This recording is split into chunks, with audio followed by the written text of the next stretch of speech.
The other thing I'm concerned about, and this is the thing this is the item I think that is most important for the organization that's entering into third-party relationships in supporting their business, and that is today they have leverage over that third party. I'm your customer, you're providing the service, I pay a fee. As time moves on, and it becomes more economically viable, obviously, for that service provider to take on additional customers and grow. When we're talking about Google before, having the massive data centers and not being able to necessarily determine, who's who in the center, so to speak, you get this issue of, this issue of leverage where all of a sudden Google has the leverage over me from an innovation standpoint. And that's what we've seen in the supply chain. And then they are able to control the allocation, and they're able to basically control the innovation.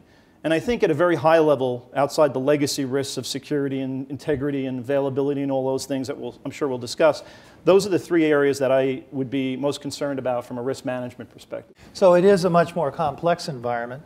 The very possibility of proliferating business partners and keeping track of and managing the quality of those relationships, but also the infrastructure, as Gary points out, is definitely a critical issue here. And what if that infrastructure isn't stable? What if that infrastructure, after all, the internet is in the hands of private companies for the most part, And how do we ensure that the infrastructure that's going to be there for the boundary-free enterprise is going to continue to be persistent as we make more and more investments of our businesses in the cloud? And I know Irving was speaking to me the other day about the possibility of a role for government in this space. Do you still feel that there's a role for government, Irving, even after having seen the aftermath of Sandy?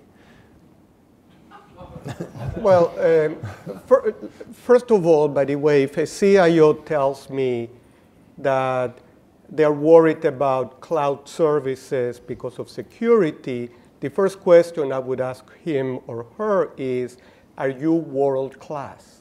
Mm-hmm. Now, if the answer is absolutely, I am, up here, then I would say, then you should be making a business out of selling cloud-based services to other people.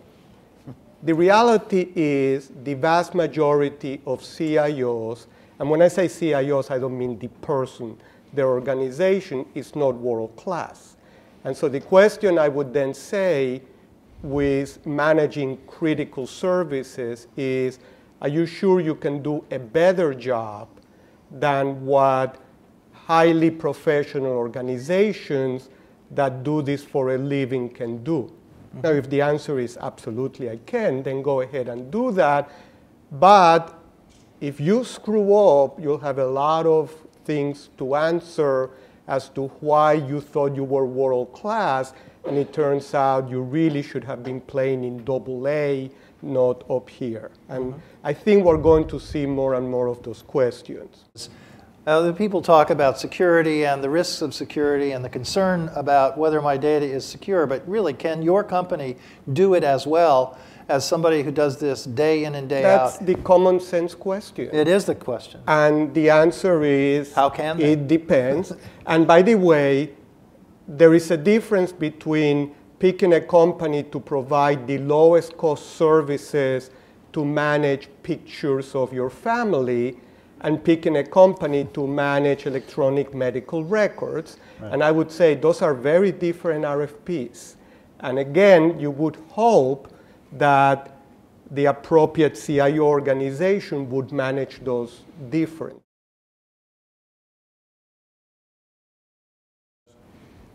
There are a lot of places in the world that I can't get the internet. Just staying home in North America, I'm in Pigeon Creek, Virginia. I'm in Eagle Butte, Wyoming.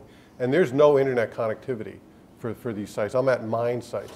So I have to have multiple approaches for this. So in those instances, I run standalone servers that are virtualized and run everything. I have to do backups locally. Here, traditionally most people run backups from disk to tape because you feel comfortable that that's what you've got. The new model is moving from disk to cloud because it's cheaper, it's quicker. You don't have to transport tapes and move media back and forth. But as Irving says, you have to have a provider that can prove that they've got world class, and you have to inspect what their operations are, what their backups are, what their history has been, because the last thing I want is a phone call from a partner, we talked about partners before, who says, hey Ed, I'm really sorry. And that nothing good is going to follow the rest of that. So yeah. I think the due diligence is that you have to be assured from the vendor that's providing that service to you that they really do have adequate backups and support structures for it. To your point on the Sandy thing, yeah. For me, that's one of the big advantages of using a cloud-based technology is that I didn't worry about a particular data center going down or being flooded by it. Conversely, though, Sandy was more of a unique storm for us in that the DR performed flawlessly. The business continuity piece, too many people in homes and offices had no power and no internet connectivity. So now we managed to do our job of keeping everything up, but how do you access it? So you really need to think about what are your alternatives. Do you use MiFi's, hotspots? You know, luckily, all the providers from a cellular perspective were up to, during and after the storm. So we had an avenue.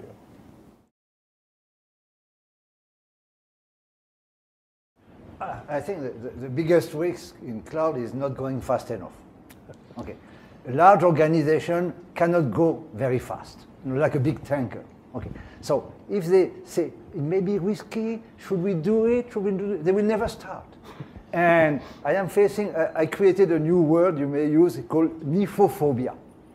Nifos in Greek means cloud. Yeah. Okay, so you have a lot of cloud phobia coming around, it's not safe, it's insecure, they have monopolistic view. This is nonsense. It's a very competitive market. If Amazon Web Services doesn't work, I can use Workspace in the room. So nobody is going to be a monopoly. We had monopoly before, like it's called IBM or Microsoft. Okay, and in a very competitive market, I think the risk of getting somebody, all my cloud business doesn't work. My own company, one of my companies is a small one, 150 people. We are using 10 or 15 cloud services. We have 0 server by definition. Our strategy is 0 server. That's it. And it's not only the boundary-free enterprise, something which is more important, the boundary-free user. Mm-hmm. Don't forget the user. I come in, I go Wi-Fi. Okay. I will never go to a hotel without Wi-Fi. Yeah, okay, exactly. So I think it's important to understand that there is this huge move of the users. And I want to be able to connect to my mail, to my application, to my CRM, anywhere, anytime, any device, and I can do it.